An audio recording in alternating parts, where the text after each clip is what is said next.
All right, it's October. The weather is getting more fally or autumny. Well, I guess not really in the Northeast, but it is about to be a good month, and we're about to kick it off. We're about to kick off your first October weekend with a stellar, productive conversations tweet cap, and we have a very diverse slate of segments to talk about. Fresh Faces, New Ideas is back. What's up, Fresh Faces? Hey, I'm What here, up? and it's not just for basketball. I know this is very special. And we have Ryan Page How's it going, Matt? and Jose Rivera. What's good? All right, let us get into this. I've been looking forward to this show all day.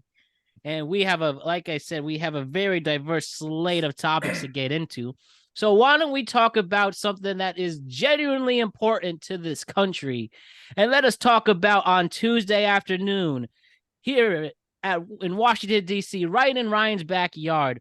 The Speaker of the House, Kevin McCarthy, was removed from office by a vote of 216 to 210, and he was kicked out of there. A historic move that comes days after he reached an 11th hour deal to avert a government shutdown with the help of the House Democrats. And then they ousted the Republican representative. So, for this, our show has a diverse audience, very much a younger crowd as well. But this is really important, especially amongst we have an election coming up, and then we have a major election just about a year from now.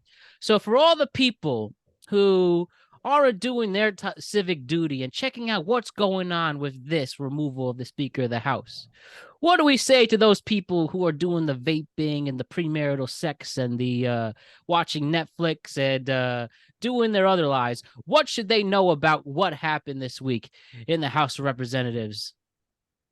You're like, how in depth do you want? Because the easy answer is it's basic proof that the Republican Party has no business being in any form of government and it has no desire to make your lives better in any way, shape, or form.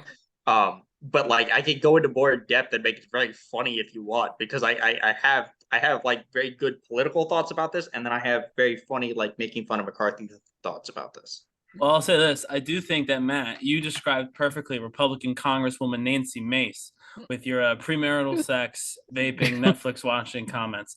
I'll kick this off, actually, Fresh Faces. I believe that you could probably get into this with more depth than I could.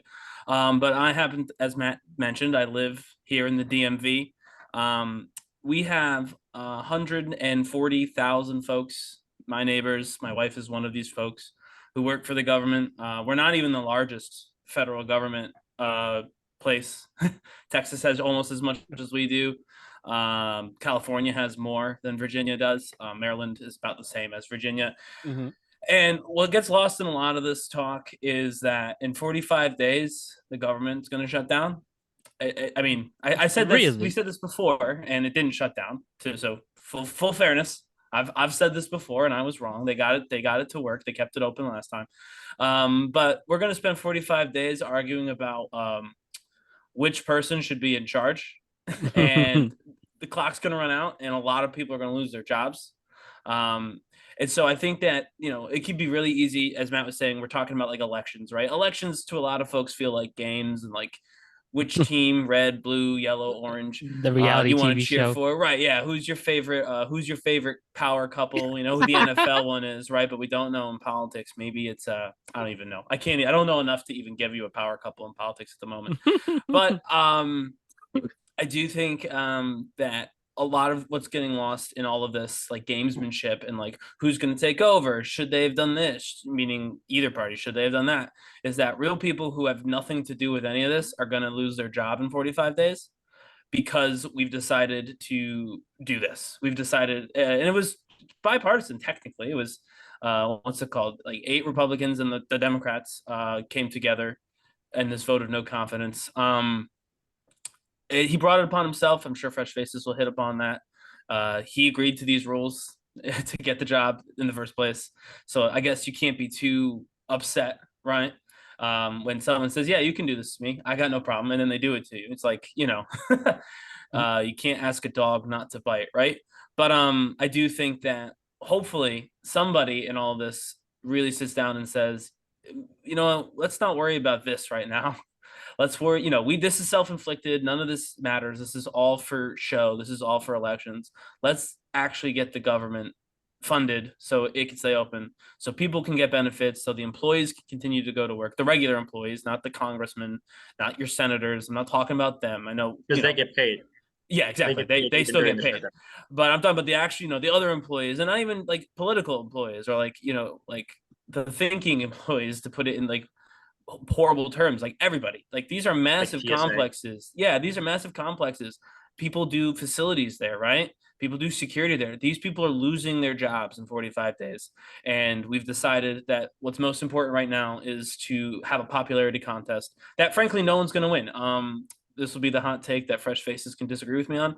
The Democrats shouldn't have voted this through, because Hakeem Jeffries is not going to be Speaker of the House. Kevin McCarthy is not going to be Speaker of the House. Jim Jordan's not going to be Speaker of the House. Steve Scalia's not going to be Speaker. We're not going to have one. Whatever, the dweeb in the bow tie that we've got right now as acting Speaker, whoever that is, the dude they just plucked out and said, okay, you're in charge until we figure out who's in charge. He's just going to do this job until the next election. Because, and frankly, if the Republicans maintain the House, we'll be in the same spot.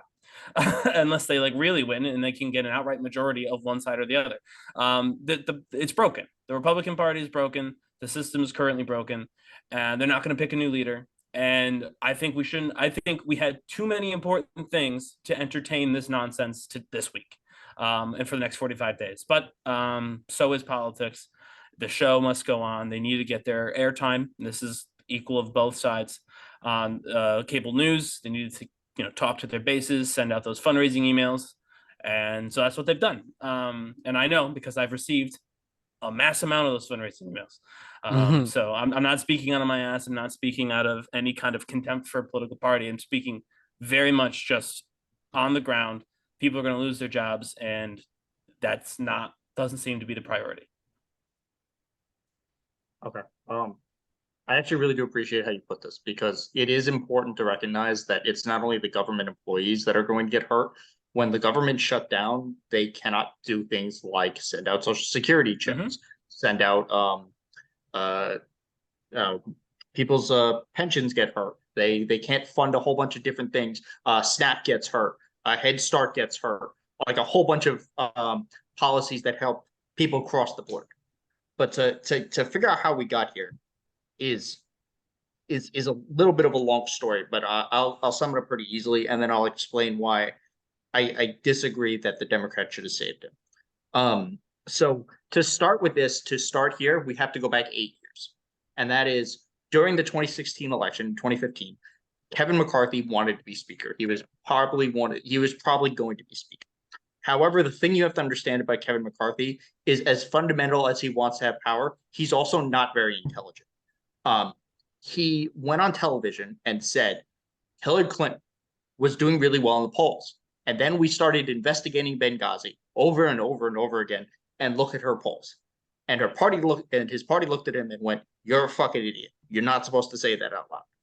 So that's how they drafted Paul Ryan to be the Speaker of the House for the beginning of Trump's term. And then Kevin became the leader when Paul Ryan left Congress. Was basically run out, very similar to how John Boehner was run out. So then when the 2022 elections happened, the red wave never materialized. So he ended up with this small fraction. It was a 5-seat majority. This was the same majority that the Democrats had been functioning under from 2020 through 2022 at that point. So what happened was people just thought, oh yeah, Kevin McCarthy is going to be Speaker. However, the problem is there is a current group of Republicans who have no desire to govern. People like Marjorie Taylor Greene, Troy Niels, Lauren Boebert. They have no desire to actually govern. Their policies are driven by some combination of spite and just being objectively stupid people. So what happened is we got the first Speaker in over 100 years to have 15 rounds of voting. Now, this is where Kevin McCarthy... No trust. Hey, made history. Yeah. Kevin Can't McCarthy... take that away from him. He's a historical loser. Gotta be remembered for something. Two things to this. The thing you have to mention that during the entire time of Kevin McCarthy's Speaker, he made the right decision a single time. And that's ultimately what got him fired.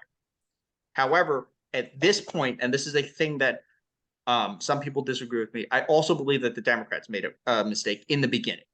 So what happened was Kevin McCarthy was never going to get this group of 8 to 20 never kevers to vote for him.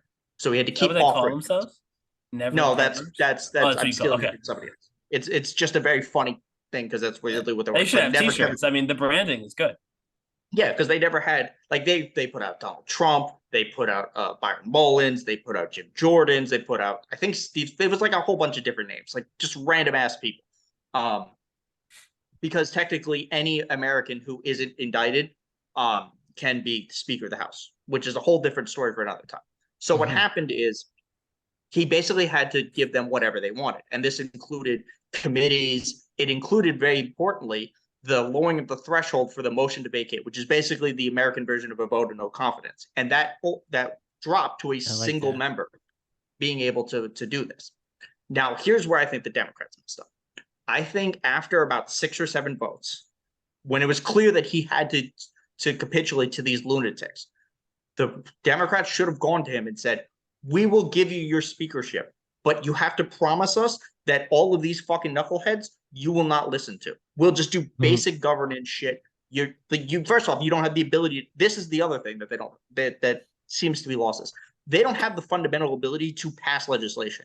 It's a divided government. You're not going to pass like defund the FBI so Trump can do more crimes, or fire Joe Biden, or like bills that like the Fox News people want will never happen simply because that's how divided government works. So what they should have done is gone to him and say, we will guarantee your speakership, but you can't like listen to these crazy people, and we'll basically just like do modern governance, and it'll be like whatever else you want. Like no crazy shit. We'll raise the debt ceiling, we'll pass the government spending, and they didn't do that. So ultimately McCarthy relented to these people. And as things were going, that's how we end up with this this impeachment that's like nonsense, which it is nonsense. Like that's a whole nother conversation for how there's like no evidence on any level of all of this. That's how we got that debt ceiling bill, which is partly the Democrats' fault for not removing the debt ceiling, which ended up hurting working class people, which ended up hurting students because part of the debt ceiling bill was the student loan repayment was turned back on. So then what happened is Kevin McCarthy had to fund the government. Basically, the way that the government is, they do an omnibus spending bill, and it's everything gets funded, basically whatever the current levels are, plus inflation or whatever else they add into it. So what happened is he tried to pass it with his caucus because they went away. They had their August recess. They were gone for 6 weeks. They came back. There's like 12 days to turn the government back on. And during that time, he basically told them, hey, I will give you your impeachment inquiry, because they can't actually do a formal impeachment because they don't have the votes for it. So then we can have the government spending bill. And they said, no. They took the impeachment thing, but they said, we need a more draconian bill. So they said, all right. So he tried to pass a whole bunch of different bills. They didn't work.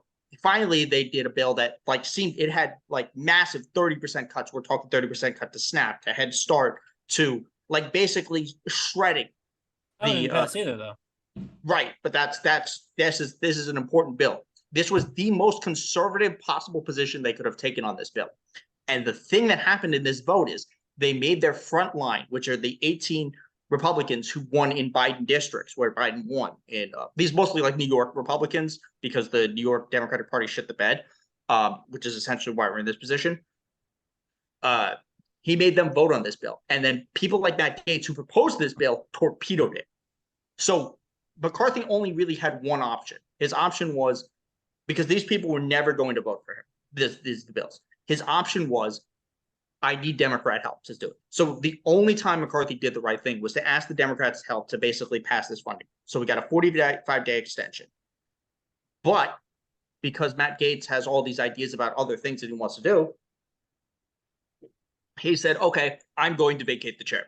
And basically he said he threatened this for the whole weekend. Now, Kevin McCarthy, because remember, he's also a fundamentally stupid man, went on Face the Nation on Sunday and said, yeah, the Democrats basically wanted to shut down government, and there's absolutely no way I'm going to give them any help. I'm going to offer them anything in order to help save my job. In which case, and then we now are reporting on this, any moderate Democrat who was like, yeah, maybe we can deal with it, was like, no, fuck you. We just saved your bacon again. It's not our job to save you a third time. So what happened is Gaetz called the vote, and the Democrats said, look, we're not just going to save you for nothing. You have to give us something. McCarthy was like, no, I'm not going to give you anything. So they said, fuck you. We don't need you. And that's how McCarthy lost. Now, as for who's going to be speaker, it's probably going to be Steve Scalise. It may be Tom Emmerich, but it's probably going to be Steve Scalise. Steve Scalise is in a hospital bed last week. It's not going to be Steve Scalise. This is where I'm going to push back.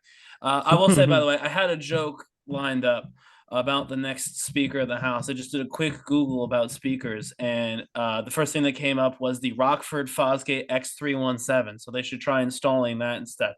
There's your joke, Matt. But that's where I'm going to push back because these people aren't serious. You said it. I'm quoting you. These people are unserious. They're not going to suddenly pick a serious guy. Well, Steve Scalise is not serious.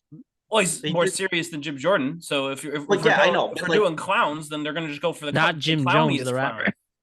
Right. So actually, it could be but Matt, it could be Jim Jones. He's an American. That's all you need. So here's the petition thing. That. I do think it will be because it has to be. It's not going to be Jim Jordan because you have to balance. So there's a couple things that they have to balance. The biggest problem overall is they literally cannot do anything until they figure this out. The House cannot function without a speaker. Correct. And even though we have a speaker tempora, this whatever the fuck his name is, we're not entirely sure what exactly his powers are because we've never been in this situation. Well, he has that bow tie. So even the things that he has done, which is forcing Nancy Pelosi and Steny Hoyer to be removed from their offices, that was. They filled me with confidence that we're going to get a normal person, by the way. That the substitute teacher was throwing people out of their offices. Can you imagine if a substitute teacher actually started disciplining students in an actual school setting? And one of those students happened to be at the funeral for one of her friends when you threw them out. Yeah. But my point is that, and we're probably hitting time. But I do appreciate you coming on and explaining it because you know more about the actual inner workings than myself anyway. I can't speak for Matt and Jose, but these are unserious people, as you have stated yourself. And I mean, you said they can't function without a speaker. They couldn't function very well with a speaker. They're not going to suddenly, grow up. None of these people are going to grow up tomorrow and be ready to govern now. You know what I mean? These Matt Gaetzes of the world, the Nancy Maces, all these people we mentioned, I made those jokes about, they're still going to be showboats. They're still going to be doing this for cameras. They're still going to be doing this for fundraising. They don't care that the federal government's not open. They don't care. You will never convince me that those people care. And so unless Democrats and Republicans, meaning the other Republicans, can come together on a name, and they can't, because the Democrats will not be picking Steve Scalise, and no Republican is going to pick Hakeem Jeffries. So those names are out. They're gone. There's no chance. And that means we won't have anybody. I disagree. Now, here's why. Because this is a technical thing. So, one, there's two things I think that would happen. I think there is ultimately a possibility that if this looks like enough of a shit show, there is some chance that they only need 5 or 6 of these frontline guys to say, look, this isn't worth it for me anymore. I'm going to go get a lobbying position after this. I'm going to have Hakeem Jeffries as speaker. Listen, I don't usually say this on the show. I'm a Democrat, dude. Listen, I'm not even fucking with you. I am. I promise you I am. We are living in Aaron Sorkin land. I love Aaron Sorkin, by the way. We are living in Aaron Sorkin land. If any of these people from New York, from California, I don't care where you're finding them from, if anyone with an R next to their name is going to go for Hakeem Jeffries to make him the Speaker of the House in the year of our Lord 2023, we are literally reading an Aaron Sorkin script. That is the only time that will happen. Right, I agree with you. That's very unlikely. However, there's actually another way. So the way that the speaker vote works is that you just need a majority of the current voting members, meaning that if there is some type of split between Scalise and Jordan, and a whole bunch of them get pissed off and say present, by simple fact that there is enough Democrats voting for Hakeem Jeffries, he would become the speaker. You don't think they're that dumb? I mean, maybe you do. I absolutely believe they're that dumb. So I'll enlighten you. They're not. They're not dumb enough to hand it to the other team by accident. That's like Mark Sanchez butt fumble, since I know you're on one of the sports shows. That is literally, you would have to take the ball and you'd have to throw it backward to make a sports equivalent to what you just described. They would have to be so mad at each other that they just forgot how to do math. Do it out of spite. I'm not saying they're good politicians, but they'd have to forget how counting works. The Right, counting would have to leave their mind. This is the craziest thing. Like, I don't know where they go. They don't go anywhere. Everyone loses their job until the election. That just, which I like, as bad it is, like, this is great for the Democrats because this dysfunction is just so. Yes, it is. It shows that they're not a serious governing party, and it hurts the government. Right, but when folks can't get paid, right? They don't care who's in charge. They care about the person that's currently standing there. So in these blue districts in Virginia, which is not a safe blue seat, by the way. Right. No, I agree with you when that those folks will be screwed. So we'll get California back. We're going to do that anyway. We could keep the government open and get California back. This is never a government shutdown lasting a year is not good. And there's got absolutely name to me who's going to take charge. Tell me the name that's going to keep my wife's job and all of my neighbors' jobs. They're going to get it's going to be Scalise or Emory. I don't know who else it could be. We just said how hard that's going to be. Yo, Jose, what do you think about this? Yeah, Jose. Last word to Jose. Last word to Jose. He's been quiet, patiently waiting to impart his wisdom. Trust me, my only wisdom is that I don't give a fuck. There we go. And you know what? That makes you the same as at least 20 Republican congressmen. So there you go. You're in rarefied air. Can I ask you a question? Is the girl giving the hand jobs? Is one of them? Oh yeah, no, she's one of them. Well, then I'm with her. You're with her. She might be the second dumbest person to ever be congressperson. As long as she knows how to work her hands. No, we know, Jose. Jose, you need to, what's it called? You need to call like a special lady friend before these shows going forward. Yeah, but it's her. I mean, you know what? She might be free if the government shut down. She's got nothing going on. Well, there's also the theory that she might have actually been a call girl at one point. Unbelievable. Okay. Which, like, there's nothing wrong with that. Like, nothing wrong with that. Yeah, that's your Bumble profile? Jose, previous call. You got to send it in Colorado. I will say this, with the Speaker of the House changing and seeing how this all unfolds, and to avoid a government shutdown, we will keep a close eye on it and give our great perspective later down the road there. And why don't we switch from talking about the Speaker of the House to Sexyy Red? So did you see on Wednesday night on Sexyy Red's Instagram, there was a video of her sex tape. And, that's not good. I mean, for her, or, it's not good for her. Some other people were excited, but, I don't think she's that cute. So who the fuck was it? Sexyy Red, but yes, the official story on Wednesday, October 4th, when on her Instagram story, the St. Louis rapper had published an entire sex tape on her Instagram. Now, she claims that it wasn't intentional. And do you think it was? Do you think Sexyy Red, with one of the most popular songs in America, Ski, with a very iconic lyric that everybody will remember for the rest of their lives? Disagree. But if you see me, then you trying to say what's up, Ski. And do you think? Don't do that again. Yeah, please don't do that again. I had to just look up who that was. Fresh faces. Who got boned harder this week? The American people or Sexyy Red?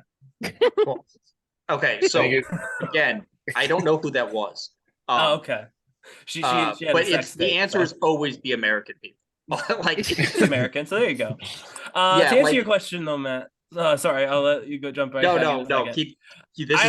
I think it was genuinely like a hack or something. I don't think it was on purpose. Like, I mean, obviously it'll get some attention, right? So you can always find the angle of, well, this will get my attention. But as you pointed out, like, she's not unpopular at the moment. This kind of feels like a early desperation move. Yeah, like an early or late stage career move. Like when you can't find your footing, or you're starting to lose your staying power. You're like, I have an idea. It feels really weird to do this at like kind of on the way up when like people are actually interested in you. So I'm thinking that this was probably either accidental, which is frankly probably not the case, or it was a hack of some kind, or some, someone got access. Yeah, to she said she didn't do it. You know what I mean? Who the fuck did it then? She Whoever didn't had say it the was a video. app. I don't know. I'm It's saying off what her. she said. It's off their Instagram account. It's off her shit. Of course, it's her. Maybe it was her management or something. No lie. Of course whatever that it's her. stupid song Matt is saying. Ski. I never heard it before. Yeah, well, fuck that. Ski, fuck it, because I never heard it before until I saw the whole shit on TMZ this morning. I didn't even know who she was. Oh, I hear that song all the time. It's in Jets Hard Knocks, and maybe that's why their season's collapsing. Oh, yeah, probably. Yeah, just like definitely her. that, and not Aaron Rodgers getting 72 seconds in his freaking NFL or Jet debut, rather. Hey, Zach Wilson almost beat Mahomes. Oh, I'm a Jets fan too, but we're gonna disagree. So is my dad, dude. It's been a rough year for you guys. Yeah, it is. We did go. No, not even. I'm not even gonna give him praise because it's not worth it. Broken clocks right twice a day. So. Yeah, Faces is a Detroit Lions fan, and he's finally getting enlightened. Jahmyr Gibbs has literally done absolutely nothing for me in 2 fantasy football leagues. I drafted him early. I drafted him real early, and he's been absolutely mediocre at best on fantasy football. I'm sure he's fine so for fantasy. I got 2 things real quick. Fantasy, I got St. Brown, and I picked up Laporta, so I'm doing real good. Yeah. On the other hand, if we had gotten Gonzalez instead of Gibbs and we traded for Lamar Jackson, we would have won the Super Bowl. I'm just going to leave it out there. Well, that could be true. I just want him to score more than 9 points. Did you also see Sexyy Red? I think St. Brown might be out this week. That's a bummer. But did you also see Sexyy Red was also on Theo Von's podcast? And she said... No, I didn't see that. Yeah, she did a whole sit-down with Theo Von. She talked about former President Donald Trump. And speaking on the host, she says, I like Trump. Yeah, they support him in the hood. And she also said that she is down to have sex with him. Do you think this should happen? Now that... She said that on Theo Von's podcast. I am changing my stance. I am agreeing 100% with Jose. If you're willing to sit down... She's a young woman, to be clear. For anyone who doesn't know her, she's not like 70. So the fact that she was willing to sit down and say that into a microphone is indicative that she has absolutely no boundaries. She is willing to do whatever it takes to get headlines. And so based purely on that information, which I did not previously have, this is all her. She released this and she's trying to play victim to, make the story go a little bit further. Yeah, no, 100%. And that actually makes it far less interesting to me because now this is just a desperate person trying to be important desperately. But it'll work. I mean, she's not unattractive, I suppose. So I'm sure people are interested, right? Sure, people are interested in her tape. Well, probably the tape. I haven't seen the tape yet. I actually do know that clip because I saw somebody retweeting it because the Theo one.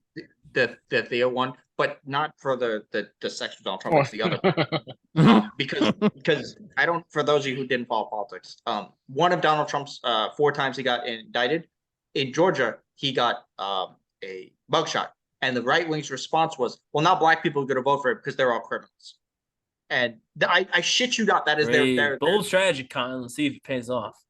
Which is exactly why they're going to elevate all of those voices. They're like, Donald Trump is hood now. A rapper said it. Like, that's what they're going with.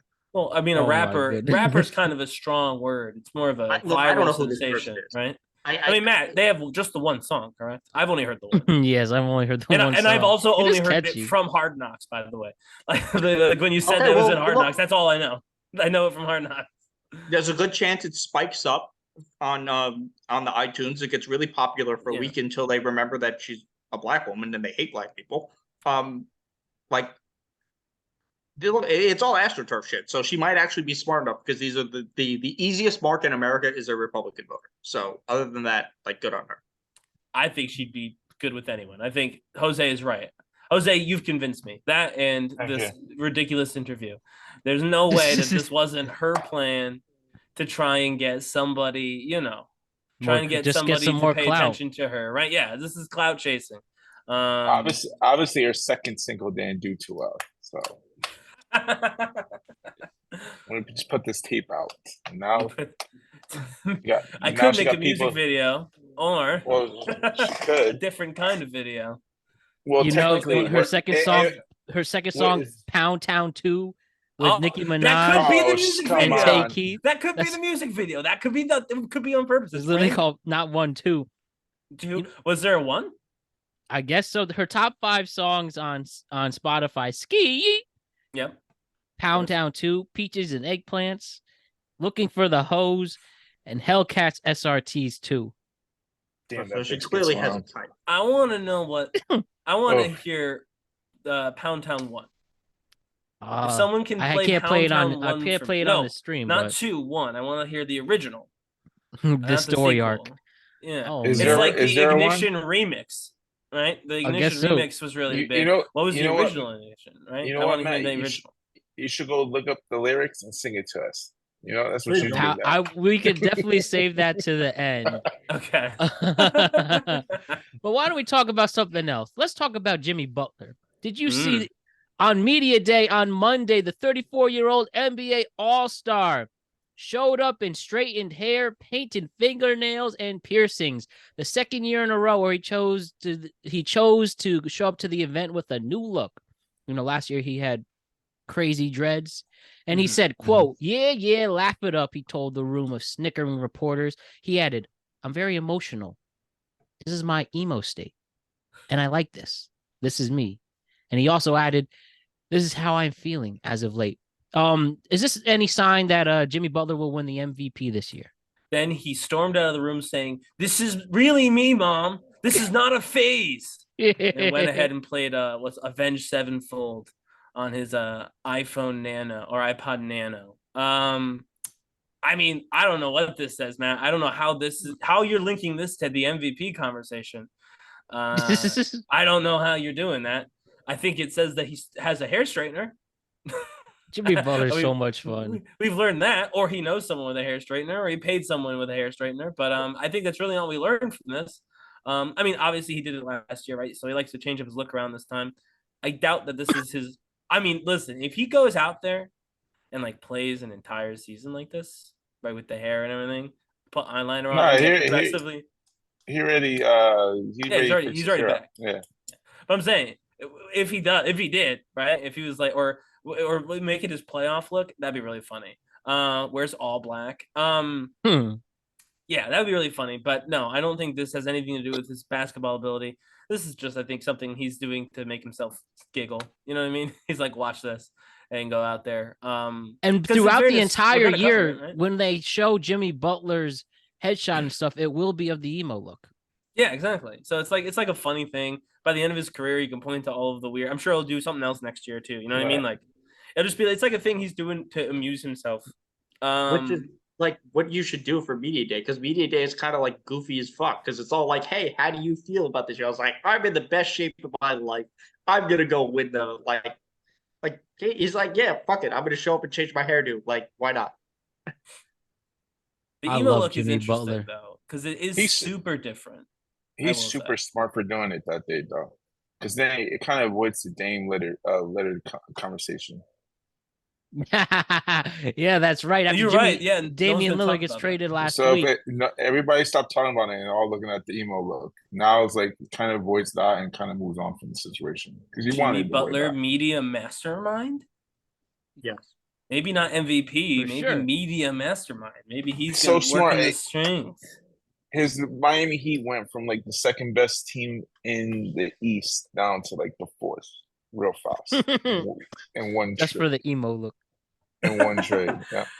And he covered that Yeah, up. that's So you know not what? really- That's impressive. To cover That's- up that big a decline with just your hair, that's an impressive feat.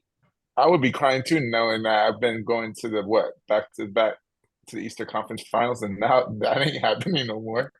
I would It very well bust. could. I mean, the East is pretty shaky out for even Boston. Like, is shaky on paper, and Milwaukee's kinda Boston shaky. just picked up Porzingis and what's his name? Yeah, Drew and Holiday? Porzingis is already hurt. Yeah, Holiday. Sorry, they picked up Yeah, Holiday. yeah. They just replaced Smart. Yeah, but Porzingis is already hurt. So like, and Yeah, but Jaylen Brown also appears to not have learned how to dribble with his left hand. So like, good on Jimmy Yeah. Butler. Like the only way somebody would have topped this at Media Day was when James Harden showed up. If he showed up in a fat suit, like like Jimmy Butler won media day because nobody else cares about anything Yeah, else other than that's whether true. because James Harden didn't even show up. Because Did you see tonight the is the team night that I photos, will though? follow you over again. Did you see the team photos though? That was a little funny to see him with the rest of his team. Like, so yeah, Where'd the that look, look? it was with his other teammates, and they were just like laughing the entire time. And I will say, he committed. He kept a straight face. He did not like laugh with them. He did not joke with them. He committed to the bit the entire time, which I thought was really, really funny. As his teammates were like, "What are you doing?" He was like, "That's my hair." The only other thing is I saw another Wemby video of him like stretching and stuff and doing like core workouts. Like, one, I still can't believe he's a Spur. Two, the man still looks like a fucking alien. Like watching him move around, he is too damn big. Like, it is just freaky watching him move. Yeah, And he's so gonna be like a Greg Oden. Go. Greg Oden. He's gonna be so injury prone. He's done. The knees are gonna be shot by halfway through the season. Oh no. Well, Jimmy Butler, please keep us entertained, and you definitely will. Now I want to talk about the Golden Bachelor. Yes. Which is the perfect transition, am I right?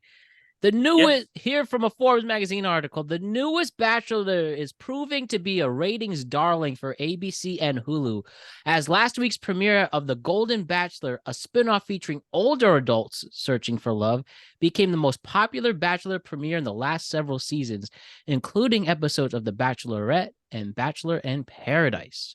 So we have 72-year-old Gary Turner trying to find love amongst a group of women between the ages of 60 and 75, and 4.3 million people tuned into ABC to watch, and another 3.3 million another 3.34 million viewers watched it on Hulu. So seriously, over 7.5 million people checking this out. I don't know if you actually saw it, actually watched an episode. These women are nuts. These women are so much fun to watch. This guy seems pretty down to earth, but you also see, no matter the age, if two people are single, people will think of various ways to get their attention. And, all the biological parts are still there, assuming your heart's beating, and, the genuine attraction. I was fascinated by this social experiment I'm watching. And I see, it's insane. Like, I'm very inspired of these later years, how good some of these people look. Like, man, keep yourself healthy. You could really shock some people. And again, I was seeing like, I was amazed what I was seeing, guys. Are you impressed at all with this? I don't know if you actually tuned in. I don't know if I'm going to be a regular viewer, but it was the most popular show in TV this week, and it seems like it's getting a lot of traction. Okay, so go for it. One, I think Matt learned something about himself watching this. Two, oh man. Two, Wheel of Time season finales tonight, so that's going to win. And three, I think this made money for being different. Like, all the Bachelors are kind of the same at this point, and all the Bachelorettes are the same at this point. So this was like an interesting idea, but I think it also goes to show that the studios need to pay the actors and the writers so they can get some like actual television back on TV. Granted, we're going to be stuck with this type of stuff for like a year because everything is backlogged with the strikes. But like, seriously, pay your workers so we can get like decent television again. Yeah, so I'm not gonna be a regular viewer. I think I'm probably with you, Matt. I watched a lot of the promo and all that stuff in preparation for this. I did start the first episode on Hulu, like right before the show. I'll probably finish that just so for completion's sake, I'll probably want to finish the episode I started. But what I will say is, so obviously this is a novelty. I don't know that they can like insert this into the ongoing like cycle, if that makes sense. You know what I mean? Because if I understand correctly, and I am not a Bachelorette person. Really? I'm not. No, I know. I do the pop culture show, and I'm not a Bachelorette watcher. But do watch Love Is Blind. But anyway, not the point. I love Love Is Blind. It's a great show. But my understanding is like the runner up is the next person up. So like if you don't get the love of your life, you're on deck to try again. Am I correct in that the way that schedule works, by and large? Yeah, if you're good enough, then intriguing enough, they might bring you back to be the Right, yeah. person searching for someone. Sure, right. So like, if you're on the show as one of the contestants, you oftentimes are up at some point to be like the main person. But with this older group, right? Eventually it will wear off and people will realize they're watching a bunch of old people try and like, hook up. Yeah. And not that there's anything wrong with that actually. But I do wonder what kind of attraction that has long term on television. So, I think that this season will do well. I don't know that. I mean, if there's like a standout person and they're young enough, because also, so right now he's 72, yeah. So Yeah. let's say like someone who's 70 really stands out. So they wait a couple years, do it again. Now she's 74. Like we're getting to ages now where we don't necessarily want all these folks on TV. Oh, ho, ho, ho, ho, ho. We don't I want don't the want boomers to find I don't the. know. I don't want to be fatalist, but like, what happens if one of your contestants ends up in hospice care? You know what I mean? Like everyone from the first episode seems to be in really good shape, right? They all seem to be very active and fit. I mean, they all seem to take good care of themselves. But when you get to like ages of well into your 70s, like you do run into that risk, right? Well, and so I don't know. I just wonder, like, you can't necessarily keep going back to this well. It'd have to like restart every year.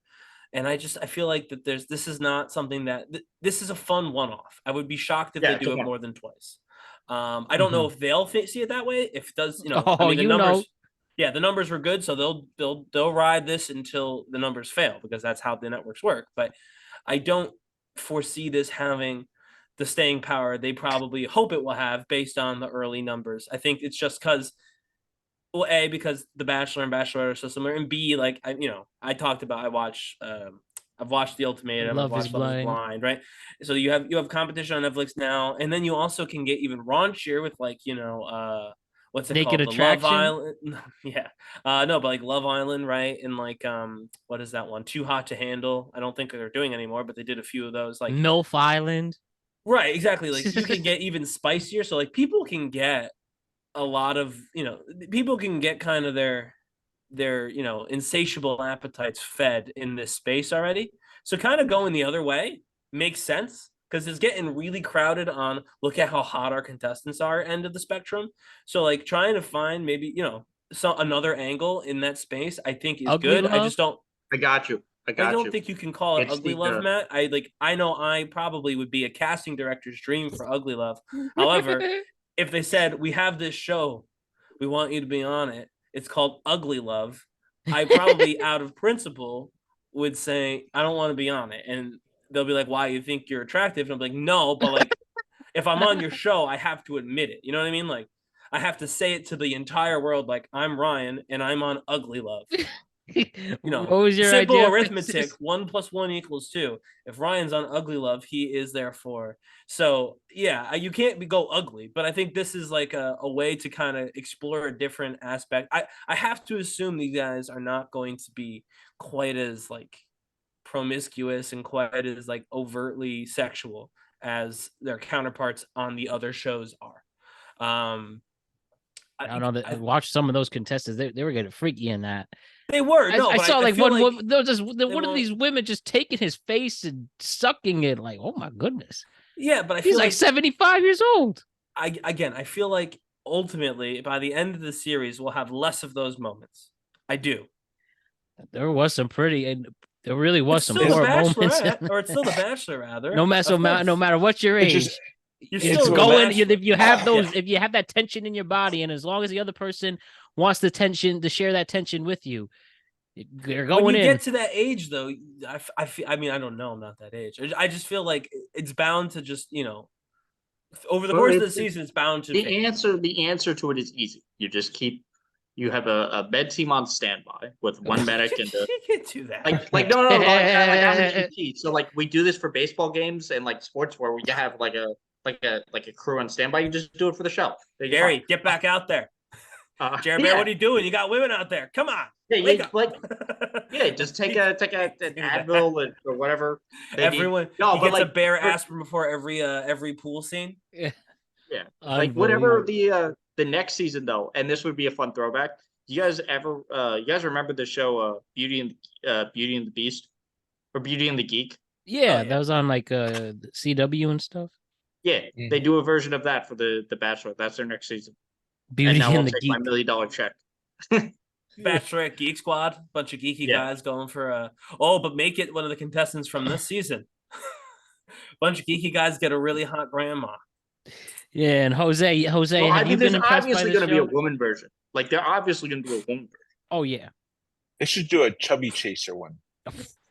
That would actually make a lot of a good amount of headway just simply because of like the online backlash. Right. Well, I mean, I do think they could probably, and I was surprised at this on this version of the show, Matt. I don't know if you agree. And we actually talked about something very similar when we talked about Naked Attraction last week. The women on this show, right? The contestant, and even by the way, Jerry, the guy, right? Are pretty conventionally attractive people. Oh yeah. Like they're very physically fit. They have all of the conventional attractive qualities. They just are 70. And so like I thought when they did this, there might have been an opportunity to get like a little bit more normal looking people in there. There was that one lady. They knew what they're doing casting. They went with that one lady though, the one who was in the Bears tracksuit in the promo materials. What was her name? She was like used to be a Bears dancer. She wasn't the one who touched her tush, right? I don't remember now. I'll have to. I literally was like mid watching it, and I was like, all right, time to do the show. But yeah, she caught my eye in the promo because she wasn't in like an elegant ball gown. She was in like a tracksuit, like a Bears tracksuit with the blue and the orange. And she looked again probably just because she was in a tracksuit, everyone else was in a gown, but she looked a little bit more like a normal person. And so I thought they'd do a little bit more of that with this because, like, yes, obviously you don't, they're on TV, but also they're 70. You know what I mean? So like, but I don't know. It just goes to show you that the looks matter on television, no matter what. We discussed it with Naked Attraction. It seems to be playing out here. I wouldn't be surprised if the most conventionally attractive. Who's that girl in the gold dress, Matt? You know what I'm talking about? I don't remember any of their names, to be honest. I don't either. But the girl in the gold dress. I know what you're talking about. Exactly. She was like she was one of the early people to come out like in the beginning. Wouldn't be surprised me if she ends up winning based purely on the fact that she's very, attractive. So we know what the 4-letter word is, and it rhymes with stealth. Well, actually, they're probably our grandparents at this point. Yeah, they're gilfs now. They ain't fucking gilfs. Oh god. You could be both. Technically, you have to be both. Yeah, you graduate to gilf. You got to be a MILF first. You have to graduate. Oh my god. But I think the show will. I think the show will settle down. I do agree. Think that will happen. Yeah, probably after the first season. But I ain't gonna lie, I saw one episode. I mean, there's some of them I'll smash. There will be a lot available after the fact. That's an award. If there was an award for the least surprising thing anyone has ever said on this show, it has to go to Jose with "I would smash." In almost any context. Trevor, there's some really attractive people in that. Taylor Swift and Travis Kelce. Did you hear what happened? Let me just ask the question that everybody wants to be asked, and for us who have done a lot of coverage, but it seems that it is getting too much. Is the Travis Kelce and Taylor Swift, are we done with it? Are we tired of it? Are we ready for it to go? Everyone else answer. I mean, Travis Kelce's birthday today. Happy birthday, Travis. All right, it was entertaining, and then it was in New York, so like that's cool. And I know every game that she's there, they're gonna do the shot to her in the box. But like, okay. It doesn't matter. It has no impact on football. Like, we're done with it. It's fun. Enough is enough. I can't. I was gonna wait for Jose too. I can't do it. I think you can't do it. I tell you. Go for it. Go for it. Go for it. You go for it. I mean, who gives a? I mean, really, I don't really give a fuck about it. But who gives a fuck who he's smashing? As long as they're winning and I'm keep winning my bets, that's all I give a fuck about. So if ever since he didn't get a touchdown. I don't give a shit. But this whole shit started at week 2, correct? Am I No, it correct? started 2 weeks ago. Week 4. No, it did Yeah. not start. Great. No. This is the football math, and I've been yelling about Matt on text over this too. This is football What math. week- This is not real math. Week 3 was She's when she made a surprise appearance in week 3, and then she made a second appearance in week 4. It was 7 days. The entirety of the NFL fan base lost their mind in the course of 7 days. 7 days. That is one whole week. You couldn't listen to Taylor Swift songs for one whole week, football fans, without losing your ever-loving minds. It's absolutely, I'm going to say, it's an indictment on an entire group of people. And I'll say we have another football story that'll probably segue into this. It was a week, guys. That's it. 7 days. She showed up, surprise, during the one game. And then they announced she was going to the other game, which she went to. And that's it. That's all that's happened. No, it's over a week because it was middle. No, it's not. Because the wrong. Arrowhead game. Arrowhead was a Sunday. The Jets game was the next Sunday. You're missing because then Travis was like, what's your name came to Arrowhead and rocked that stadium. Why that was a tweet. No one gave a crap about that. Yeah, but that was talked about. That is not what we're talking about. No. That is not what we're talking about. I get what it's been a week, but it's realistically been over a week. Listen, it's been a week. It's been a week. Everyone lost their minds over a week. And I'll say this. I showed Matt an image. Maybe I'll tweet it out when this episode goes live. Are they smashing like Trippy Red? Whatever. What's your name? Sexyy Red. Sexyy Red. Trippy Red is a totally different thing. But no, I saw it was a picture from some Eagles fans. I thought it was crass. I thought it was gross. Now Jose knows he does the show with me as well. I'm a wrestling fan. And you have to be pretty shameless to watch that and admit that into a microphone, I think, even still as it gets more popular. But one of the times that I felt genuinely embarrassed to be a professional wrestling fan was back in, I want to say 2015, 14, 13, sometime in the 20 teens, when Nikki Bella, Brie Bella, and AJ Lee were sharing a ring, and then Naomi came out, and the fans started to cheer about those people performing oral acts on their famous wrestling husbands. The whole arena did it. They all chanted it about all of them, and it was gross. And I am seeing already, after 1 week, those women, in fairness to the fans, and there's very little fairness to be had, the women's division around that time sucked for a long time. They were boring to watch, and the fans had enough.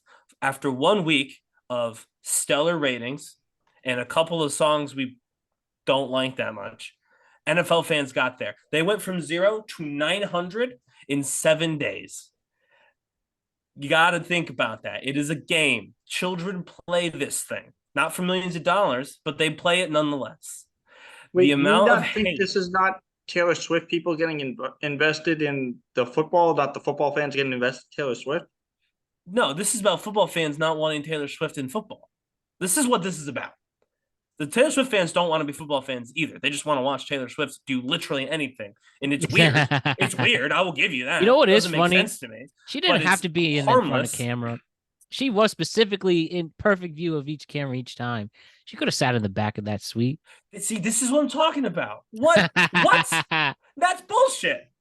That's bullshit. No one would ever say that about anybody else. That's absolute horse crap. Aaron Rodgers sat in the back of the suite. That's horse crap that anyone's head went there. Why did she sit where we could see her? She bought tickets to a game, you numbnuts. What do you mean, why? Who cares why? Who cares? Wait. You think she bought those tickets, or Travis gave her? Or she got it comped. I don't know. It doesn't really matter. She was given tickets and she went to a game. Like I think it goes both ways though, because then it wasn't there at the game. They were trying to promote her fucking movie that's coming out next week. But yeah, who cares? Yeah. NBC ran a commercial for a movie. And for free. The NFL told them you were running this for free. But what does that matter to you at all? To any three of you? Answer to me. why you care that the NBC did a free commercial instead of a paid commercial for Taylor Swift. No. Answer my question, and then you can ask your question. It wasn't an NBC. It wasn't an NBC commercial. It was at the stadium. So if I have two friends that were at the Jets game, NBC, and what was it? CBS are the two who aired it. Yeah, ESPN who aired Fox it? And not. Yeah, they said it's no. It's ABC. Yeah, ABC, whatever. Yeah, 2 people aired it out of 5. So why do we care if 2 out of 5 air it? Who cares for free? Like, I don't care. But you got to admit, though, it was too much to the point where they had to make a statement defending their things the changing of their bio to be about Taylor Swift was stupid because they're not a Taylor Swift company. They're a football company. They're a football league. They should focus on football. But who? The NFL. But NFL should be focused on Taylor Swift. But no, they should be focused on football. But I'm saying it's okay that they show Taylor Swift as long as they're also showing football. Jersey sell out? 400%. Yeah, like a 400% increase in Kelsey jersey. Yeah, but that's women's 400% on women's jerseys. Oh yeah, I did hear that. It was 400%. Okay, but then the NFL made money off. That's money. Yeah. That's what I mean. This whole thing is ludicrous. The NFL is making fistfuls of money over this, and fans over the course of a week got mad. And I just don't understand how we got here. How the NFL fans got so mad at just a person watching a football game. Twice, in fairness, but watching football game nonetheless. Can I also make a point too? Mm-hmm. Like you said with Jose, that statement. I don't understand how we got here. Is a really good statement for almost anything that happens in America at this current point. Yeah, but we can fix this. That's the difference. That's why the Kevin James memes, I think. That's also the thing. We could fix almost every single thing. No, meaning the people on this screen can't fix almost everything, really, not alone. But this can be fixed. And were we going to talk about the fights, Matt? Was that what's next? Yeah. So let's go right into it. Can I just say one last thing? Go ahead, go for it, because I'm going to connect them anyway, say, so it doesn't matter. Taylor Swift combined with the NFL is like alcohol, where a little bit is fun, but if you have too much, it makes you want to throw up and punch a wall. Which means you're an alcoholic. It has nothing to do with Taylor Swift.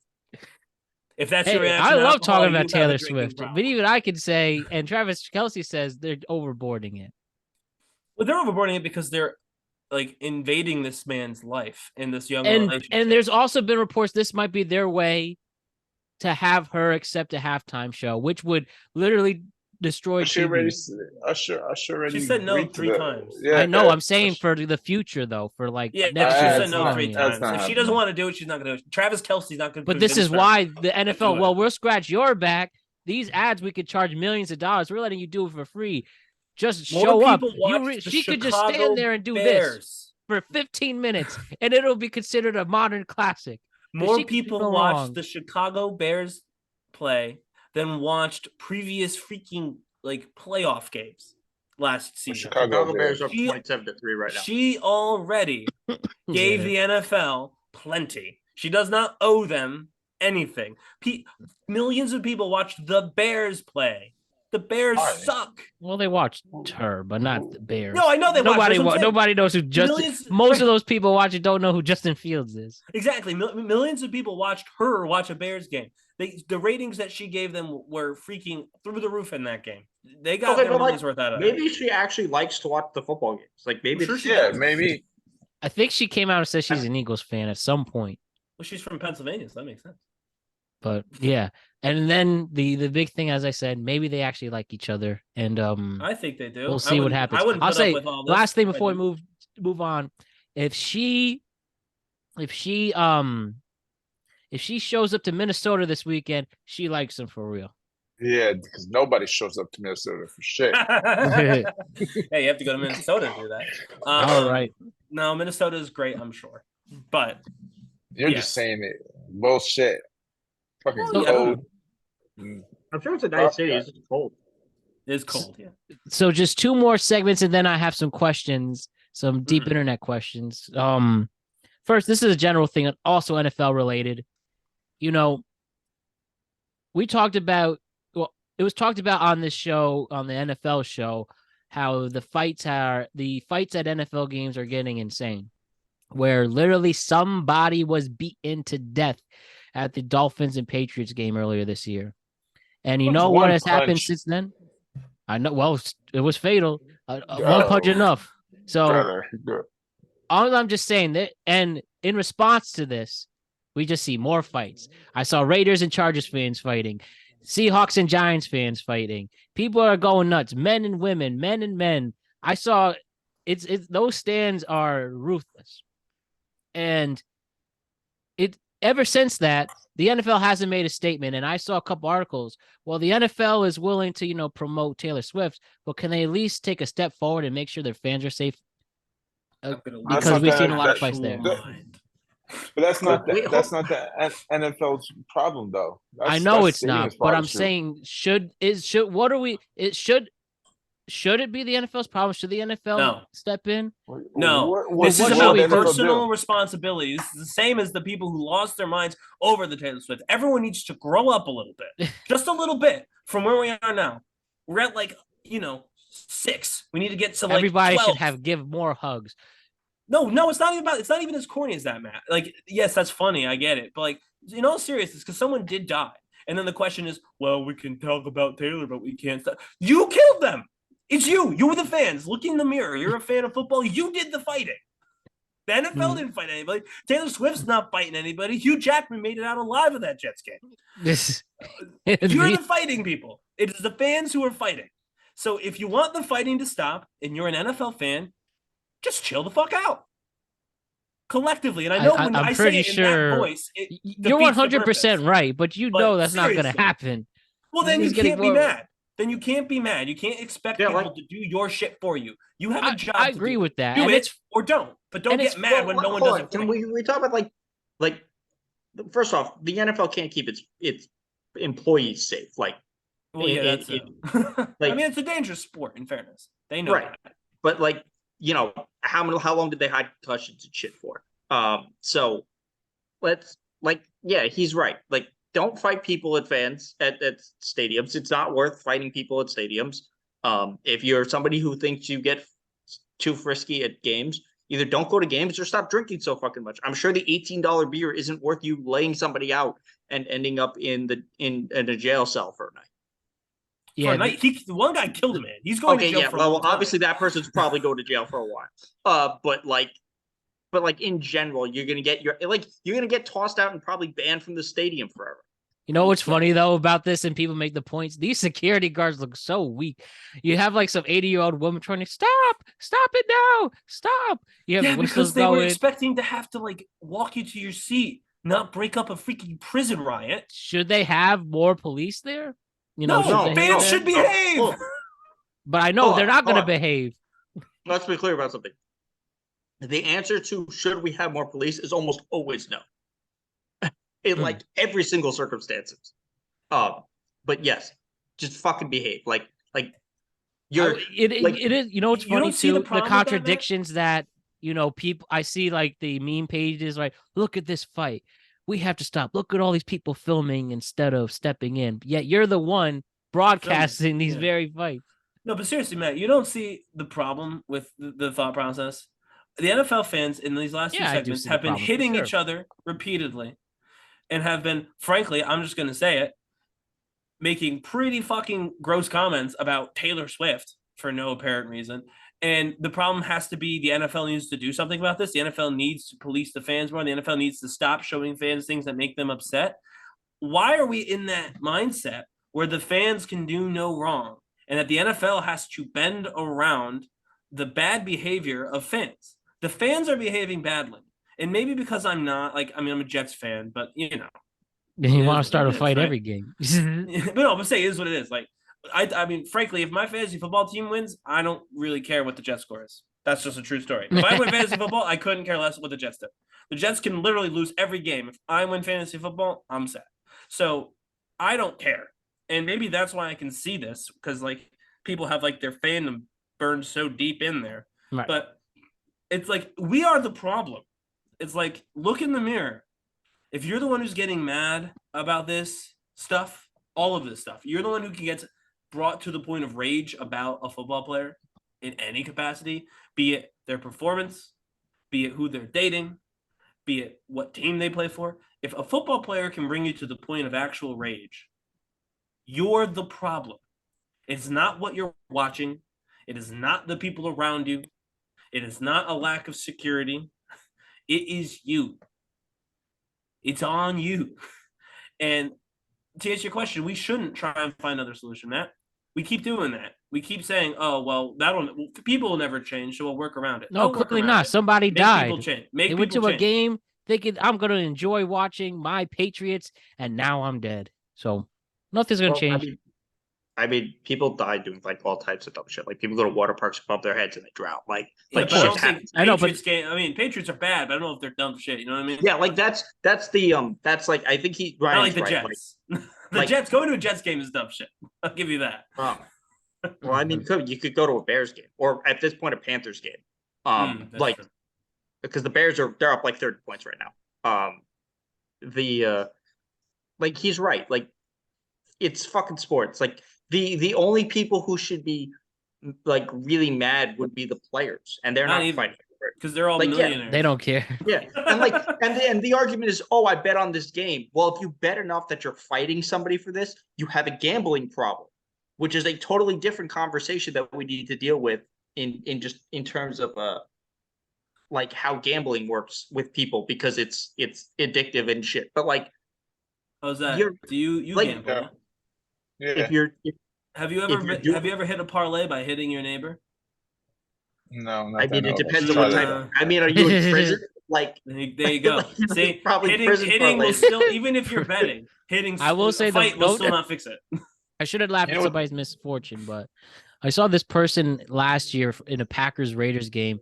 They threw him down the stairs, and he literally rolled like a bowling ball. I was about to fall like a couple stories. I'm like, man.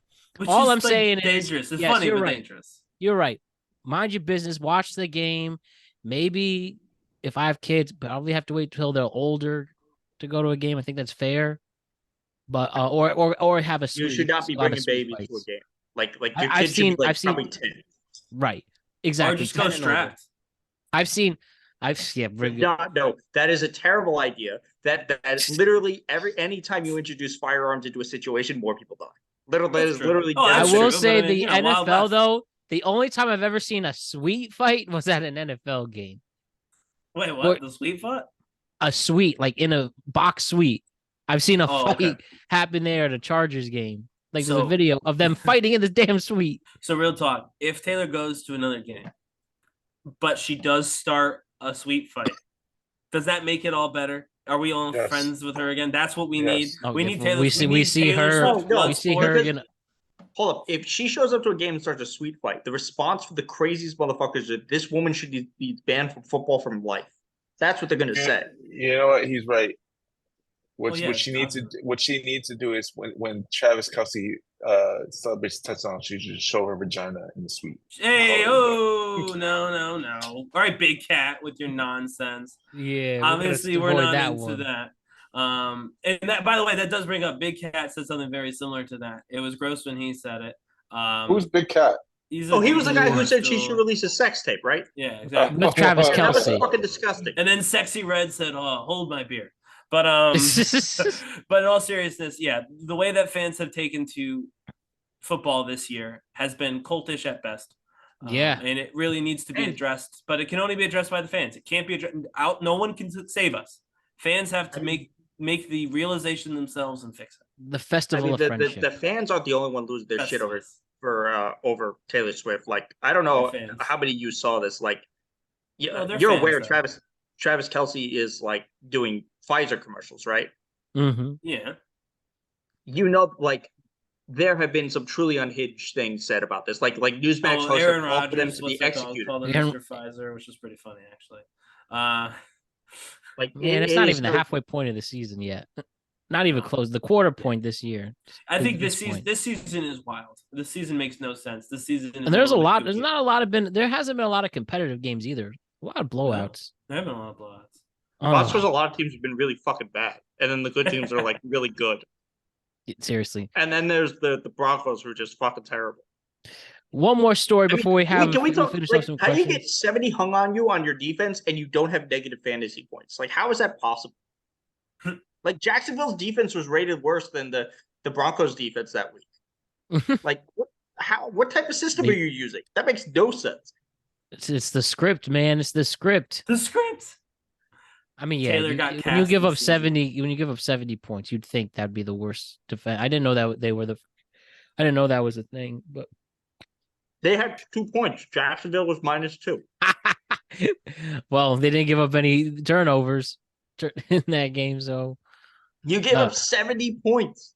yeah, 10 touchdowns. The backup quarterback was able to throw one. Toys R Us, Ryan, what's going on with Toys R Us? Are we seeing the greatest comeback of all time? Explain it. We could be. Toys R Us is coming back. They are relaunching in 24 different stores across the country. They're already in New Jersey. Mall, what's it called, the American Dream Mall down in New Jersey. They're opening one in the Dallas Fort Worth Airport, which I think is interesting. Just what I want to do when I go to the airport. Yeah, exactly. So one thing in my research that I haven't been able to find, well, two things. Number one, why? No one has explained why. When Toys R Us went out of business, they sold a lot of its intellectual property, a lot of its physical spaces. So they kept the name. And one thing they did keep, even though they were told to sell it, apparently, was good old Jeffrey the Giraffe. However, iconic Jeffrey the Giraffe. I have not seen any mention if Jeffrey is coming back as the official, unofficial spokesperson of the airport Toys R Us's. They're not all in airports, to be clear, but some of them are. Do you realize they need the reveal video on Twitter? They need the reveal video of Jeffrey the Giraffe coming back. Oh, I mean, if he comes back, we don't know if he's back. I don't know that. There's no Toys R Us without Jeffrey the Giraffe. They're just Toys R Us. So again, people Not were interested. Toys R Us, if you know. People what I'm were interested in buying. I don't. I was like, did you catch that? Because it sounded like he was coming on to me with that. No. So they were going to sell Jeffrey the Giraffe, the IP, and I don't know that they did or they didn't. So it's a big question mark. Yeah, this is a good movie. Use Jeffrey. The Return of Toys R Us. Could you imagine just a movie about the ownership of Jeffrey the Giraffe? This is like Dumb Money, which I still have to see. You know about the GameStop. Yeah, exactly. That was like the best thing that happened during the pandemic. That was so much fun. Oh, the GameStop. Yeah, there's a whole. I know people made a lot of money on that. Not us. Many parents. That was an early TweetCap. This is the first ever TweetCap story made it to a movie. So yeah, the only mention of Jeffrey the Giraffe they have in the New York Times article that I've been looking at was that like many parents remember seeing Jeffrey the Giraffe, the Toys R Us mascot, or even owned a stuffed Jeffrey the Giraffe toy. Again, the thought process is enough people who grew up on Toys R Us in like the 60s, 70s, 80s. Like there's enough like pure people nostalgia. Right. There's enough people now who grew up with Toys R Us that have kids who would be willing to take their kids there. I think that the math's probably wrong on that because I think when they closed in 2018, there was enough kids who had gone because I went to Toys R Us all the time too. You know what I mean? You didn't have to go that far back. Like Nintendo every generation, 64 games. Yeah, every generation kind of grew up with Toys R Us, and so I think that I think it'll probably end up just being a novelty thing. I think that's probably why they're opening in like malls, opening in airports, places where they can get space, set up shop, make some money, and then get out. They don't have to own a whole building. You know, it's only in cruises and airports. Well, and then the American Mall, yeah. In New Jersey, American Mall, it's going to be the only mall though. Yeah, right. But even a mall, like an airport and a cruise, a mall, like you don't own the building, you just own a spot, and so it's a lot easier to move. You know what I mean? It's a lot easier to close out. Who goes to a mall? Malls are dying. A lot of kids do. Kids do. The bigger, like the giant malls, like that, yeah, but like small. You think like the Sono Mall is? Well, no, but like Mall of America, but what's called American Dream Mall rather is not a small mall. That's what I'm saying. Like the big giant malls. In Minnesota? No, the Mall of America is Minnesota. I'm talking the American Dream in New Jersey. So yeah, one. I may have said Mall of America, but yeah, the one like by where the Jets play. I actually think part of the reason they could reopen it is they probably consolidated a lot of the debt. I think a lot of the issues when they closed weren't because people weren't buying it, is because they made a lot of poor business decisions in expansion, and they got crushed under their debt, and that's why they filed for bankruptcy. Which is it's very similar to like a lot of current stores, brick and mortar stores being closed now, like Target and Walmart's and stuff. Obviously, they're blaming it on crime, which isn't true based on even their own numbers, but that's not the point. No, it'll be interesting. Because if they can successfully keep it going under a smarter leadership that doesn't that focuses more on infrastructure and creating something that they can sell to people and actually paying their workers and stuff, it's more likely that they'll succeed rather than people who are just focused on stock buybacks and things like that. Yeah, I don't know. I don't get it. I don't know what the long-term implications of this are. They are still a global company. They do still have actual stores in other countries, just not in the United States. This is their return to the United States specifically. But I'll be honest, I'm really on Jeffrey watch here. More than anything, I want to know if they kept the draft. I don't know if they did. Again, there was back when they did the bankruptcy in 2018, one of the properties that they owned that was actually worth some money was their draft. And Do we know I who don't bought know. it? He's a special one. I don't know if anyone bought it. They were Macy's. John I'd Cena. imagine if somebody Macy's bought bought the it, they draft? would have. Macy's bought everything ToysRUs. That's what. Okay, so then Macy's may own Jeffrey the Draft, which means You they go may to not- Macy's. Here's the Toys R Us section. Yeah, well, that's true. There is. They Toys R Us. they already do it. Macy's have in a Kids R Us section, a small Like I know they Kids R have, Us section. like It they would have be the interesting to FAO see- Schwartz too. Yep. So Okay, but, like, it could be that that's- Macy's owns it, or it could be that they retained it because they wanted to come back someday.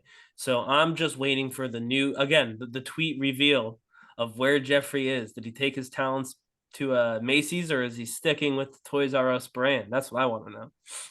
I can't wait to find out. So let us end the show with some awesome internet questions. Why is cookie dough so damn good? And would you risk your own health for cookie dough, or have been throughout your life? I have. Cookie dough is amazing. I don't know what it is, but You cookie could dough is just- so damn good. You know they make like an edible one, yeah? Like that's Yeah, not like dangerous. the Well, salmonella now I stuff do, is- but but now the I have the salmonella edible stuff is not one. it's not as much a concern anymore. It was mostly like an old Oh. processing issue. I don't think you can really get it in the same way. And they also I- make edible cookie dough. Like they make it for that But reason. is it really? Does it taste the same? Probably. I don't know. I mean, I would imitation say crab. yes. There's definitely a Imitation TikTok crab video tastes- someone having both.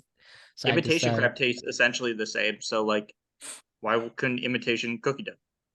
TweetCap cookie dough tasting. We'll see how it goes. You like cookie dough, Jose? It's all right. This I'm a big is fan of that. It's weird to eat it like it just like glob it up and you chomp on it.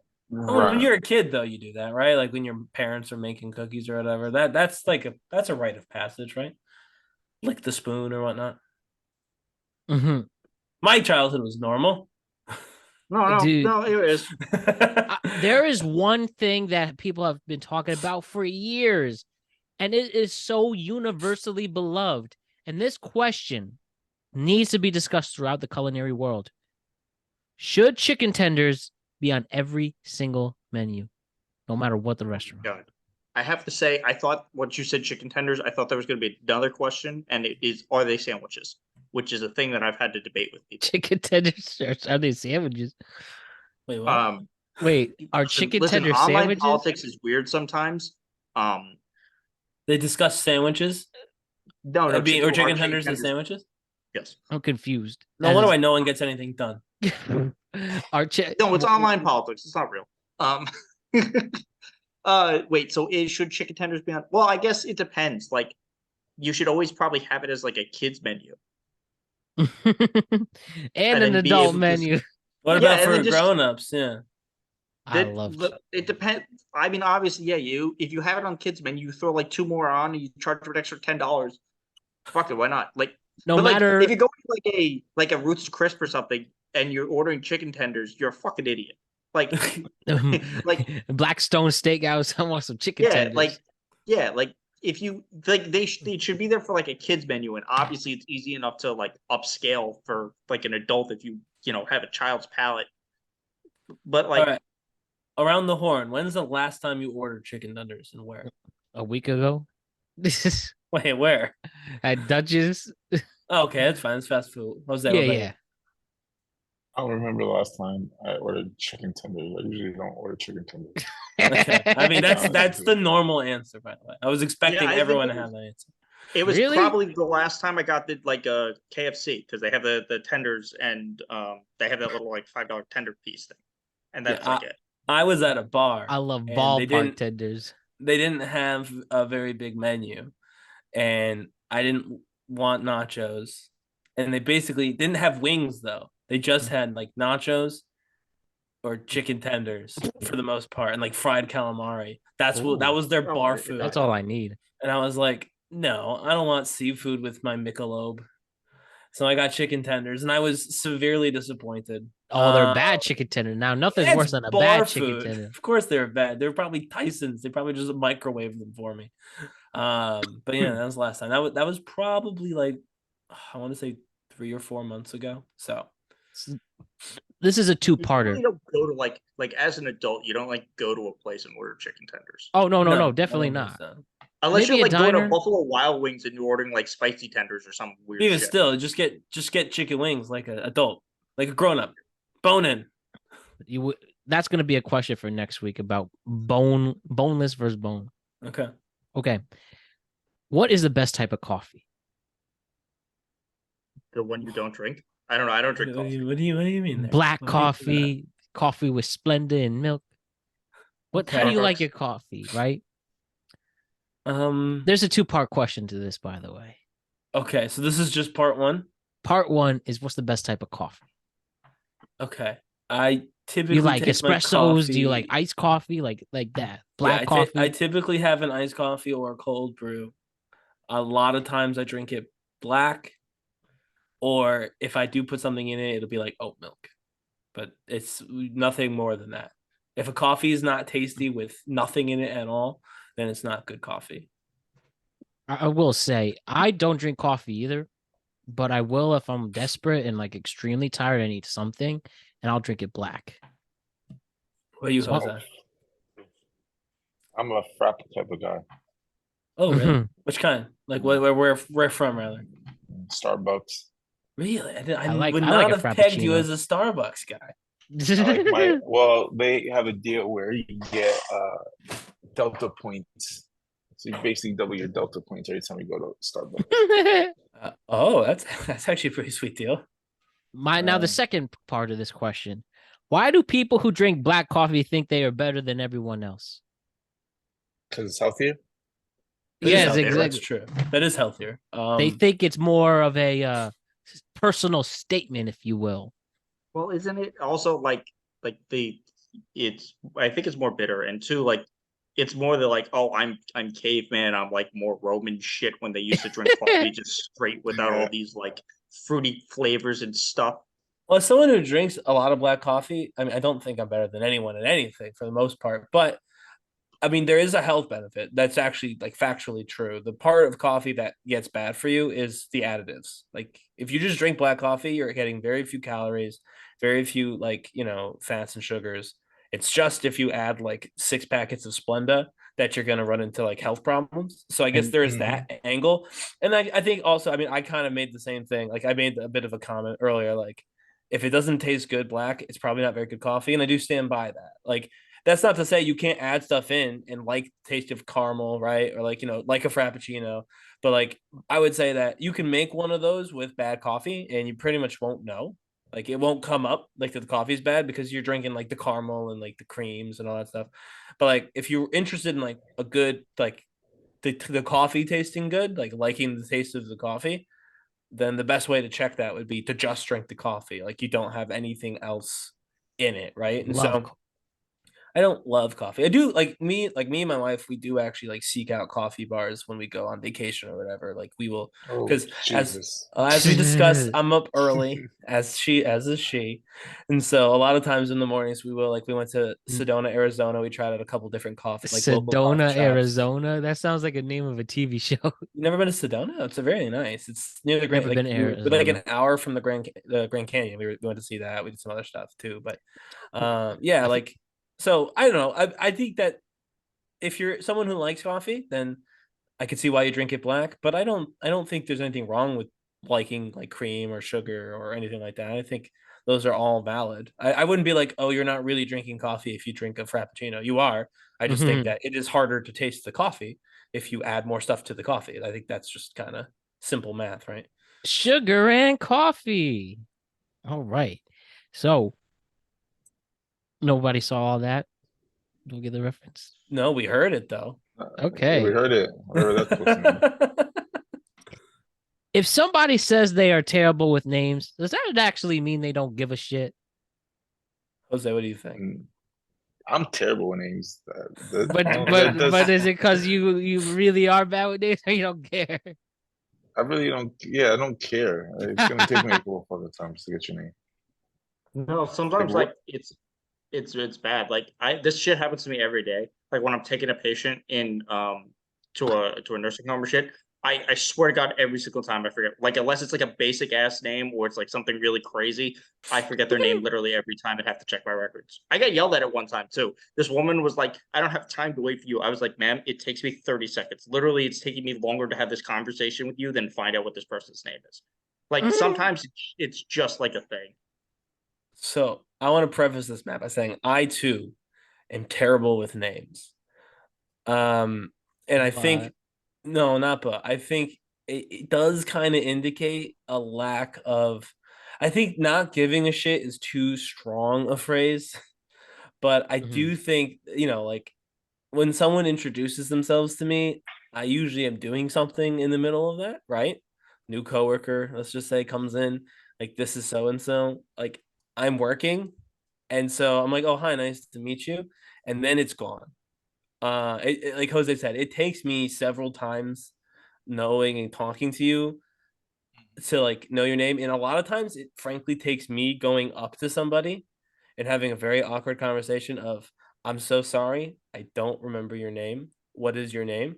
And at that point, I'm not doing anything. Like the goal of my conversation is to learn that person's name.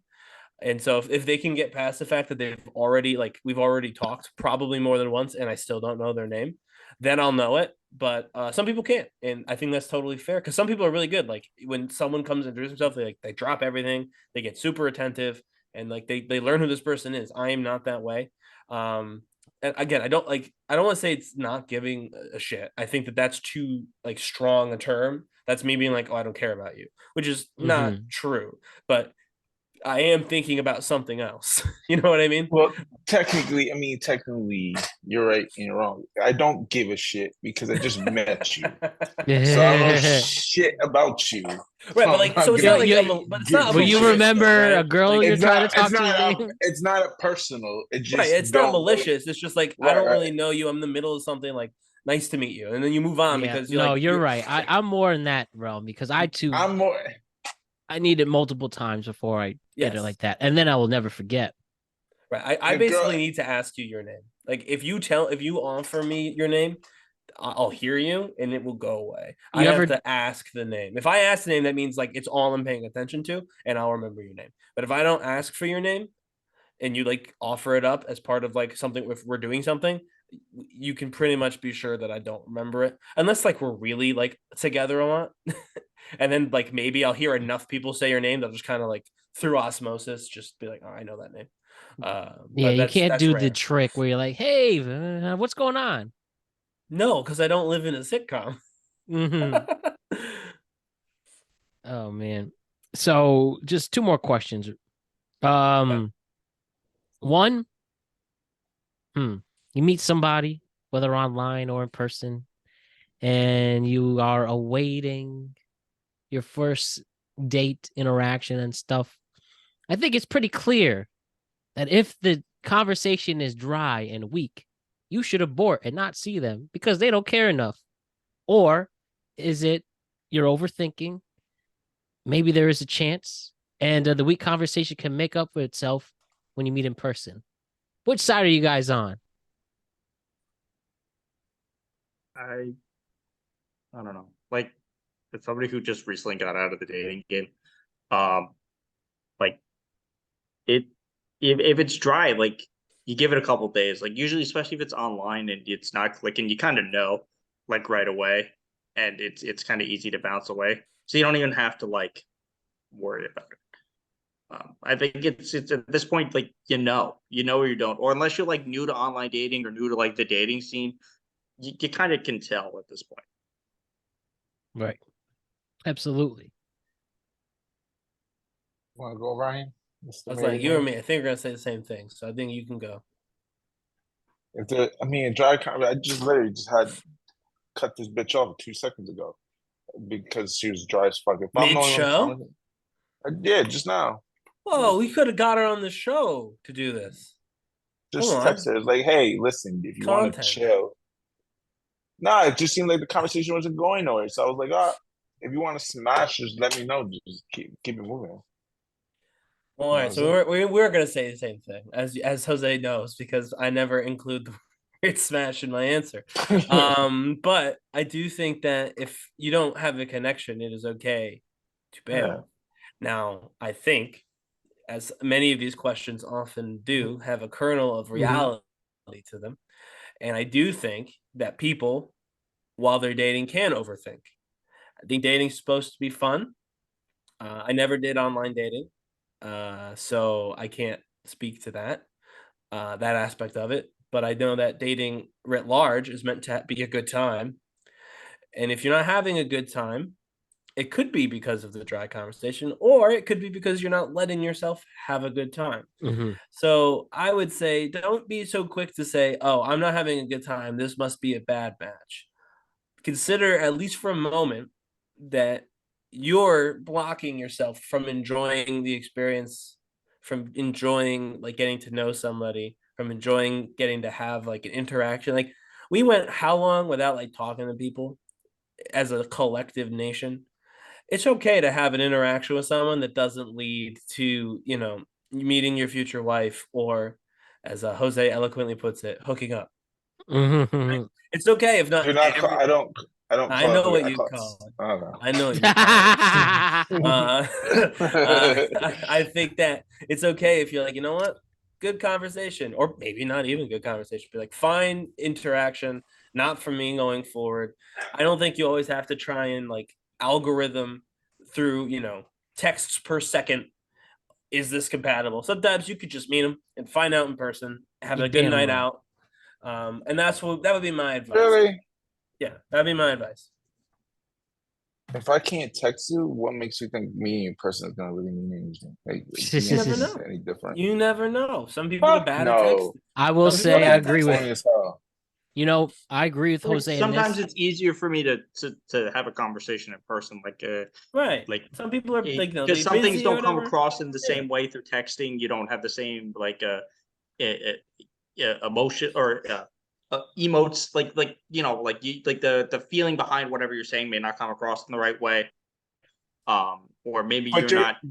But you're recepting back to me is the point. If I'm communicating, well, yeah, but part of that could be thrown off from just the medium of or the ability. Right. Like sometimes I ask a question to like my girlfriend, and it doesn't make sense how I phrased it, or she didn't understand it, and then when I see her and we have the conversation about whatever it was, it's a different conversation. Like it's very possible that works. I get what you're saying, but if I go to a girl and be like, "Hey, how's your day?" and I just get the answer, "Good," I ain't going nowhere from that. Well, yeah, but no one's saying you should. Some people open up more in like a personal setting. In person. Listen, this is anecdote, right? Very recently, I texted my wife like a whole bunch of stuff, the kind of important stuff, by the way, like for our day, like we had a bunch of plans, right? And this was at 2 p.m, and I know my wife, because of her job, doesn't have her phone on her. She can't, not allowed. So she can only check in afterward. And so she gets it done afterward, and she calls me because she had gotten a message from a friend of mine asking about something. She's like, "What did you like commit us to? What is going on?" I'm like, "I texted you all this 2 hours ago," but like she just, when all of it came in on her phone, like she didn't think that, all right, let's stop. Let me check what my husband said first, and then see if everything makes like no one thinks like that. So like sometimes you just over the phone, you got too much stuff going on, you got too many people, right? Just to interject at this point, you're at the point with the marriage convo. I'm saying when you first meet somebody to try to get their interest, like when you're at that level. But when you're at this level, normal people who have known each other. No, you're dead inside. That too, but I was that beforehand, so that's right. I really would have loved to have you on Fresh Faces. We had this a similar talk last week on this, and about clearly me trying to figure out my dating. And then I heard the best advice to my dating life from you two, Jose and Ryan. I heard I hear my show every single day. After every single episode, I hear the whole show. I heard that segment again and again and again about being a conservative man, and then turning yourself from and be yourself, but turn to 11. That like had this amazing spark in me that helped me clean slate and go back to a better time mentally for that and dating. Like I needed to hear that, and it was great. And I feel like the last person we were talking to, which we didn't see each other, but hearing that advice, go with what I think, where I think it'll go, but also understanding, hey, that old conservative, boring me who, since my last serious relationship, that was me dating for the last 3 years. And then I heard that advice again from Jose and Ryan and the fresh faces. I'm just glad you're here. That it had this great spark, and it made me believe in myself again to go back to my better approach in dating. I mean, so I give you props for that. Thank you. So the very thing with very quickly with dating is like, it's very rare to find somebody like early on that you, when you're like younger, when you're like your 18s, who you click with. I mean, it happens, but like you're not a fully formed person. Like you're a very different person who you are at 18, who you are at 21, who you are at 25, who you are at 30. So like you're going to have these experiences. And if you're in that like 21, 25, 30 range, like you're still figuring out who you are as a person. Like it takes you a while.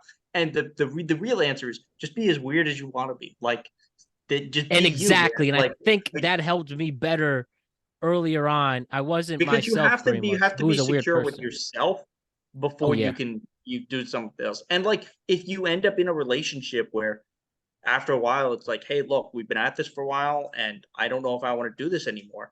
It's hard to break that off because you've been with a person for a while, but sometimes it just, it doesn't work. And that's something you have to figure out as well. Like it is easier to do the thing to be comfortable than it is to be happy. Absolutely, man. And we just got a great soundbite for life with that. Amazing stuff, Faces. And you're absolutely right. And the best thing about being yourself, and just go for it. You be you, turn up to 11. And I felt like a whole new person since then. And when she texted me a day later after saying, "Are we good?" and she said, "Oh, you're a nice guy. I don't know if I should be dating now, blah, blah, blah." I just responded, "Yeah, I'm not feeling you either. Peace." Okay, but like if they said like, I don't know if I should be feeling dating. Yeah, I don't know if I should be dating it. If your response is, "I'm not feeling you either," it's not like a great response. You're right. I admit that was cold. But she could have been more courteous too, instead of implying like, "I know you're just," you know what I mean. Well, I think she was trying to spare your feelings. I don't. And by the actions of taking so long and stuff, I was just like, it was a while, yes, because we know the whole story. Yeah. You guys were going back and forth for a while before that text came. Yeah, and you would reschedule twice. So I do agree. At that, exactly. The chances at that point, the chances that the first two reschedules were something different, and then that third one was the first time she'd been like, no, but exactly. But I will say, yeah, me and Jose we're actually going to launch the Love Shack show for Productive. We should. You should. I think me and Jose could probably get the whole world to fall in love, if they just listen to us. Yes. But yeah, that moment and saying goodbye to that perspective, I feel like a whole new person by dating, and whatever comes happens, and I'm happy in my skin. And guess what? If you stick with me and this brand becomes something, now you're rich too. So there you go. But we'll cross that bridge when we get there. Let's finish one more question. Last question. All right. Why do people say they can't watch a 2-hour movie, but will binge watch a whole 8-episode, hour-long drama series and say the same thing? Who says they can't watch a 2-hour movie? Dummies. Yeah, I never heard that. Well, hold up. I never heard that. You know who told me? AJ the Man, our Gen Z rep. 2-hour movie? Does he mean 3-hour movie? No, 2 hours, 120 minutes. The Gen Z correspondent? That's like a standard movie. I know. I was talking with him this week just about some stuff. He said, "Yeah, dude, 2 hours, that's too long for me." That made me laugh. I mean, yeah, it's just a normal movie. I guess it depends on the movie. Like you make me watch Benjamin Buttons or some bullshit like that. I ain't Well, that movie's Oppenheimer. like 3 hours. That's the difference. That's what makes the problem. I love a good Well, 3-hour movie. Name me a shitty 2-hour movie. Let's go to prison or some shit. Maybe watch some dumb shit. Yeah. If it's under 2 hours, it's like a kid's cartoon, or exactly. it's like, or if it's like a really poorly made comedy movie or something like that. Like honestly, you could argue it's like a Hallmark movie. Like it's not like a real, like it has to be a little bit over 2 hours. Right. For 2 hours. Like, yeah, I would say those type of movies are more like an hour and a half to between an hour and a half and 2 hours. Yeah, yes. like if we're not talking about everyone has to love, like, I don't fucking know, Avengers, or like if you watch the last movie. Avatar movie, like, which was 3 fucking hours, and that was unbearable. Like it's, yeah, I get it. There's some movies are just too long now, but like 2 hours is a weird cutoff. That's like you basically have a child's ability to pay attention, and even children can do better than that. But like, no, it comes down to like also the timing of things. Like you may watch a season of a show in a weekend, but that's because like to you it's like a comfort thing. Like you're physically comfortable, happy, you just kind of feel like you're relaxing. Or maybe you have it in multiple TVs and stuff as you're like going about cleaning your house and stuff. Or like there's other things. And also like if you're watching something for like an 8-hour show, you're not watching one. You're like on your phone, you're like going to the bathroom. Yeah, you're not like like even things that I'm interested in, I there's other things going on. Like nobody sits through everything without, like, we have too much. And again, this is a little bit of a tangent, but like when I used to work as a PT tech, people would be like, "Oh yeah, you're on your phone all the time." I was like, "Yeah, you should want that. I have access to literally all of human information.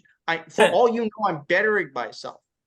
I better be playing D&D," but they didn't know that. Like, but like it's like why is it different than having a book open? Like it's different. So I want to say this. I think now that you've got me interested, I want someone to be brave enough to make a 3.5-hour Paw Patrol movie. I want to see what the kids do when the Paw Patrol is 3 hours, not just Oppenheimer. That is a stretch. But no, I mean, I think I get the point, like about long movies in general. Like I think I know what we're saying here. Like long doesn't mean good. I agree. You can have something that's shorter and also good. But I think that just terrible. 2 hours, I think it'd be very difficult in my mind to make a complete movie that comes in under 2 hours. Yeah, I mean, there are episodes of television that can't be done in less than an hour. So the idea that you could do a whole, so the idea that you could do a whole movie in 2 episodes of Stranger Things, as Matt just pointed out, I find that those run times were unnecessary.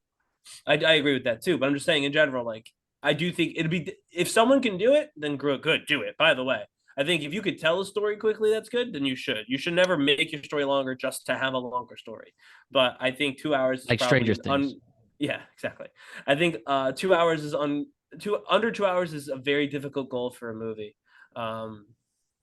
As would be like, like it'd be the same as like trying to do like 6 15-minute episodes of like a TV series. Like even a good web series is going to either need more episodes or more time per episode than that, As long as the writing's good, as long as it's acted well, as long as it's directed sharply, as long as you have a good movie, the runtime doesn't matter. And with that, we are going to end our runtime on this show. And it was everything I wanted, as everything you wanted, and everything this audience wanted. Great quality content. Great stuff, fresh faces, Jose and Ryan. We'll see you guys very soon. Yeah. Yeah.